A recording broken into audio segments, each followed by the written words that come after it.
Hi, நம்ம இப்போது நெய் காய்ச்சிக்கலாம். அதுக்கு நம்மளுக்கு என்னெல்லாம் தேவைன்னா, பால் ஆடை வேணும். பால் ஆடை எப்படி கலெக்ட் பண்ணுறதுன்னா, நம்ம நல்ல பாலை காய்ச்சிக்கணும். காய்ச்சிட்டு அதை ஃப்ரிட்ஜில் எடுத்து வச்சுருங்க. நல்லா ஆறின உடனே இப்போ மேலே இந்த மாதிரி ஆடை படியும். அந்த ஆடையை இந்த மாதிரி ஒரு ஓட்டை ஸ்பூன் வச்சு எடுத்திங்கன்னா இந்த மாதிரி திக்காக ஆடை கிடைக்கும். அதை எடுத்து டிஃபன் பாக்ஸில் வச்சு ஃப்ரீசரில் வச்சிடணும். ஃப்ரிட்ஜில் வைக்கக்கூடாது, ஃப்ரீசரில் தான் வைக்கணும். இந்த மாதிரி உங்களுக்கு ஒரு 15 days 20 daysக்கு ஒன்ஸ் இந்த மாதிரி கலெக்ட் ஆகக்கூடிய ஆடை எல்லாத்தையும் வச்சு நம்ம நெய் காய்ச்சிக்கலாம். பார்த்தீங்களா, நல்லா திக்காக ஆடை இருக்குது. இந்த மாதிரி நான் ஒரு 20 daysக்கு கலெக்ட் பண்ணி எடுத்து வச்சுருக்கேன். மூணு டிஃபன் பாக்ஸ் ஃபுல்லாக இருக்குது.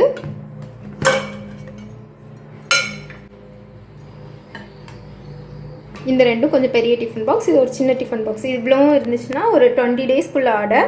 இதை வச்சு நம்ம இப்போ நெய் காய்ச்சிக்கலாம். நெய் காய்க்கிறதுக்கு முன்னாடி நீங்கள் ஃப்ரீசரில் எதை ஸ்டோர் பண்ணுறீங்களா, இன்றைக்கி நெய் காய்க்க போகிறீங்கன்னா நேற்றுக்கு நைட்டே எடுத்து ஃப்ரிட்ஜில் வச்சிடணும். கீழே ஃப்ரிட்ஜில் வச்சிடணும். அதே மாதிரி தண்ணி, இந்த மாதிரி ஒரு பாத்திரத்தில் தண்ணியும் ஊற்றி ஃப்ரிட்ஜில் வச்சிடணும். நல்லா ஜில்லுன்னு இருக்கணும் இந்த தண்ணி. அப்படின்னா தான் நம்மளுக்கு ஈஸியாக வெண்ணெய் திரண்டு வரும். இப்போ நம்ம இதை ஒரு பாதி கொஞ்சமாக எடுத்து மிக்ஸி ஜாரில் போட்டுட்டு இந்த தண்ணியை ஊற்றி நல்லா அடிக்கணும். மிக்ஸி ஜார் எடுக்கும்போது நல்லா பெரிய சைஸ் மிக்ஸி ஜார் எடுத்துக்கோங்க. ஏன்னா நம்ம தண்ணியை ஊற்றி அடிக்கிறதுனால வெளியே தெறிக்கிறதுக்கு சான்ஸ் இருக்குது. அதனால் கொஞ்சம் பெரிய சைஸாகவே எடுத்துக்கோங்க. இப்போ இதில் கொஞ்சமாக இந்த பாலாடையும் தண்ணியும் ஊற்றி அடிச்சுக்கலாம். நீங்கள் அடிக்கும்போது ஒரு 2 நிமிஷத்துக்கு ஒருக்கா ஆஃப் பண்ணி அடிங்க. நல்லா ஜில்லுன்னு இருக்கும்போது கொஞ்சம் ஃபாஸ்ட்டாக வெண்ணெய் பிரிஞ்சு வரும். கொஞ்சம் இந்த தண்ணி ஜில்னஸ் கம்மியாயிடுச்சு அப்படின்னா உங்களுக்கு வெண்ணெய் பிரிஞ்சு வர்றதுக்கு கொஞ்சம் டைம் எடுக்கும். அப்படின்னா நீங்கள் ஆஃப் பண்ணி அடிக்க வெண்ணெய் தனியாக பிரிஞ்சு வரும். பாருங்கள், நான் ஒரு பாதி டிஃபன் பாக்ஸில் இருந்தது மிக்ஸி ஜாரில் மாற்றிட்டேன். இப்போ இதில் நல்லா ஐஸ் தண்ணி ஊற்றிக்கலாம். நம்ம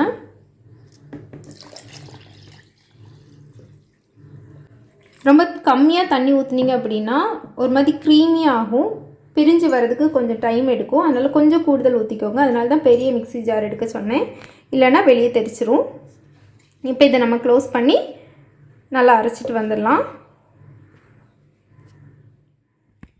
இப்போ பாருங்கள், தண்ணி நல்லா ஜில்லுன்னு இருந்ததுனால ஒரு நிமிஷத்துலேயே இந்த மாதிரி வெண்ணெய் பிரிஞ்சு வந்துடுச்சு.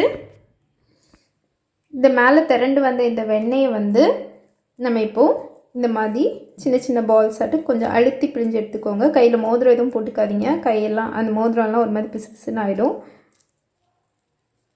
நல்லா இந்த மாதிரி ப்ரெஸ் பண்ணி உள்ளே இருக்க தண்ணியெல்லாம் எடுத்துருங்க. முடிஞ்சளவு எடுத்தால் போதும். அதுக்கப்புறம் நம்ம காய்க்க தான் போகிறோம். அப்போது மீதி தண்ணியும் போயிடும்.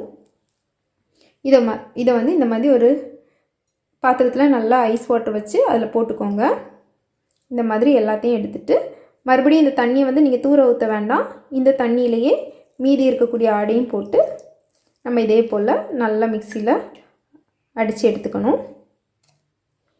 பாருங்கள், ஒரு தடவை அடித்ததுலேயே இவ்வளோ வெண்ணெய் வந்திருக்கு.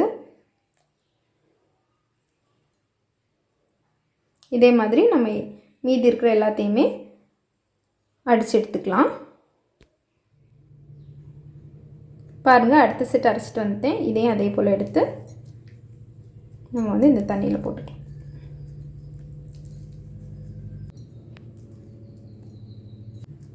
இந்த மாதிரி ஃபுல்லாக எல்லாத்தையும் நான் அரைச்சி எடுத்துகிட்டு காமிக்கிறேன். இப்போ பார்த்தீங்கன்னா இவ்வளோ வெண்ணெய் நம்மளுக்கு கிடச்சிருக்கு.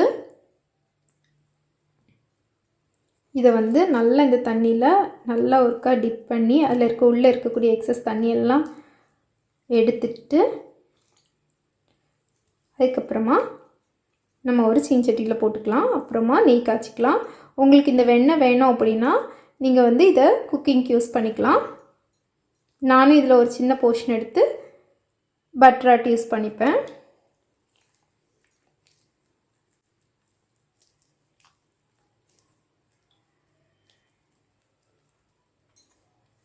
இதில் கொஞ்சம் தண்ணி இருந்துச்சுன்னா ஒன்றும் பிரச்சனை இல்லை. நம்ம இப்போ காய்க்க தான் போகிறோம். இதில் இருக்கக்கூடிய எல்லா வெண்ணெயும் எடுத்து நம்ம வந்து இந்த சீன்சட்டியில் போட்டுக்கலாம். இப்போ பார்த்தீங்கன்னா நான் இவ்வளோ வெண்ணெய் எடுத்து ஸ்டோர் பண்ணிக்கிட்டேன். இதை வந்து நீங்கள் லெவல் பண்ணிங்க அப்படின்னா இதில் வந்து எக்ஸஸ் தண்ணியெல்லாம் மேலே வந்துடும். அதை நீங்கள் ஃபில்ட்ரு பண்ணி எடுத்துக்கலாம். பார்த்தீங்களா, நம்ம நெய் காய்க்கிறதுக்கு இந்த எக்ஸஸ் தண்ணி இருந்துச்சுன்னா பிரச்சனை இல்லை, நம்ம காய்க்க தான் போகிறோம். ஆனால் பட்டராக ஸ்டோர் பண்ணும்போது இந்த எக்ஸஸ் தண்ணியை வந்து நீங்கள் வந்து ரிமூவ் பண்ணிடணும். இப்போ நம்மளுக்கு இவ்வளோ வெண்ணெய் கிடச்சிருக்கு. இதை வந்து மினிமம் தீயில் வச்சு இதை உருக வைக்கணும். உருகிற வரைக்கும் வேணா நீங்கள் மீடியம் ஃப்ளேமில் வச்சுக்கலாம். அதுக்கப்புறமா கண்டிப்பாக லோ ஃப்ளேமில் தான் வைக்கணும். இல்லைன்னா ஃபாஸ்ட்டாக வந்து நெய் ஆகிடும். ஆனால் அந்த மணமோ எதுவுமே இருக்காது, டேஸ்ட்டோ இருக்காது. அதனால் மினிமம் இப்போ வந்து மீடியமில் வச்சுக்கோங்க. இது உருகினோடனே மினிமம் ஃப்ளேமுக்கு மாற்றிக்கணும். இந்த மிக்ஸி ஜார் அப்புறம் இந்த டிஃபன் பாக்ஸ் இது எல்லாத்தையுமே கொஞ்சம் வெந்நீர் தண்ணி வச்சு கழுகுனிங்கன்னா டக்குன்னு க்ளீன் ஆகிடும். இல்லைனா கழுகுறதே ரொம்ப கஷ்டமாக இருக்கும். அதனால் கொஞ்சமாக வெந்நீர் தண்ணி வச்சு நீங்கள் வந்து வாஷ் பண்ணிக்கோங்க. இப்போ இது உருகட்டும். இந்த மாதிரி ஃபுல்லாக பட்டர் ஃபுல்லாக உருகிற வரைக்கும் நீங்கள் வந்து மீடியம் ஃப்ளேமில் வச்சுட்டு, இனி வந்து கண்டிப்பாக மீடியம் ஃப்ளேம் கூட வைக்கக்கூடாது, சிம்மில் தான் வைக்கணும். இந்த மேலே இந்த நுரெல்லாம் வருதுல்ல, இதெல்லாம் குறைஞ்சி இந்த இது வந்து எல்லோ கலரில் இருக்குல்ல, இது வந்து அப்படி டிரான்ஸ்பேரண்ட் ஆகணும். அது வரைக்கும் நீங்கள் வந்து குக் பண்ணணும். இடையில லைட்டாக கிண்டி விட்டுக்கோங்க. ஏன்னா இந்த மில்க் கிறிஸ்டல்ஸ்லாம் கீழே போய் செட்டில் ஆச்சுன்னா கரிஞ்சிடும், அப்புறம் ஸ்மெல் வரும் நெய்யில். அதனால் இடையில லைட்டாக இந்த மாதிரி கிண்டி விட்டுக்கோங்க. நீங்கள் ஹை ஃப்ளேமில் வச்சிங்க அப்படின்னா இது பொங்கி அவ்வளோவுமே வேஸ்ட்டாக போயிடும். அப்படி சிம்மில் இருந்தாலும் சில நேரம் பொங்கும். அதனால் நீங்கள் அடிக்கடி இப்படி மிக்ஸ் பண்ணி விட்டுக்கோங்க. இந்த மாதிரி ஃபுல்லாகவே மேலே நுரை வரும். இந்த நுரை எல்லாம் போய் இந்த எல்லோவாக இருக்குல்ல, அதில் லைட்டாக ஒயிட் கலரில் தெரியும், அது எல்லாமே கீழே செட்டில் ஆகணும். அது வந்து ப்ரௌன் ஆகணும். அது வரைக்கும் நீங்கள் வந்து இந்த மாதிரி வச்சு காய்ச்சிட்டே இருக்கணும். இடையில கிண்டி விட்டுக்கோங்க. அதே போல் சிம்லேயே வச்சுக்கோங்க. கொஞ்சம் டைம் எடுக்கும். ஆனால் வீட்டில் செய்கிற நெய் அவ்வளோ மணமாக இருக்கும். நீங்கள் அவசரமாக ஹை ஃப்ளேமில் வச்சு பண்ணிங்க அப்படின்னா அந்த மணமே இருக்காது. இங்கே பாருங்கள், இது வந்து அடுத்த ஸ்டேஜ். அந்த மேலே இந்த நுரையெல்லாம் வந்து குறைஞ்சி கொஞ்சம் லைட் எல்லோ கலரில் இருக்குது. இந்த ஸ்டேஜில் கொஞ்சம் பொங்கும். நீங்கள் கிட்டே நின்று கிண்டி கொடுத்துட்டே இருக்கிறதா இருந்துச்சுன்னா கொஞ்சம் தீயை கூட்டி வச்சுக்கோங்க. ஆனால் வச்சுட்டு நீங்கிட்டிங்கன்னா பொங்கிடும். இது வந்து அடுத்த ஸ்டேஜ். இதில் பாருங்கள், நெய் வந்து தனியாக பிரிய தொடங்கிடுச்சு. இப்போ இதில் மேலே இருக்கிறது எல்லாமே நல்லா ப்ரௌன் ஆகி கீழே வந்து செட்டில் ஆகும். அது வரைக்கும் நம்ம வந்து குக் பண்ணிகிட்டே இருக்கணும். இப்போவே நல்லா மணம் வர தொடங்கிடும். ஆனால் இந்த ஸ்டேஜில் நீங்கள் வந்து ஆஃப் பண்ணி எடுத்துட்டிங்க அப்படின்னா டக்குன்னு கெட்டு போயிடும், நெய் பூசண பூத்த மாதிரி ஆகிடும். அதனால் இதெல்லாமே ப்ரௌன் ஆகிறது வரைக்கும் நீங்கள் வந்து விடணும். சிம்மில் வச்சே குக் பண்ணுங்கள்.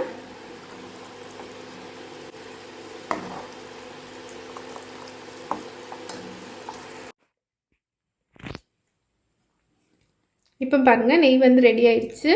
இந்த அடியில் எல்லாமே ஃபுல்லாகவே நல்லா ப்ரௌன் ஆயிடுச்சு. இந்த ஸ்டேஜில் ஆஃப் பண்ணிடுங்க. இந்த மேலே இருக்கிற இந்த நுரை எல்லாமே கொஞ்ச நேரத்தில் அப்படியே போயிடும். இது ஆறின உடனே நம்ம ஃபில்ட்ரு பண்ணி ஸ்டோர் பண்ணிக்கலாம். இப்போ வந்து நெய் ஓரளவுக்கு ஆறிடுச்சு. ரொம்ப ஆற விட்டுறாதீங்க. அப்படி ஆறிடுச்சுன்னா எல்லாமே கட்டி ஆகிடும். அதனால் லைட் சூடு இருக்கும்போதே அரைச்சிக்கோங்க.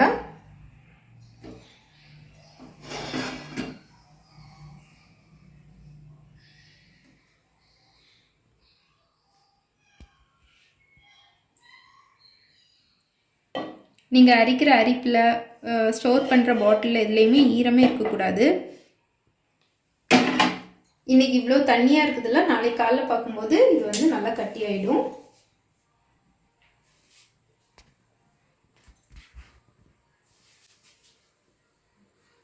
இந்த மாதிரி நீங்களும் ஹெல்த்தியாக நெய் செஞ்சு யூஸ் பண்ணி பாருங்கள், சூப்பராக இருக்கும். இப்போ பாருங்கள், நெய் நல்லா செட் ஆகிடுச்சு.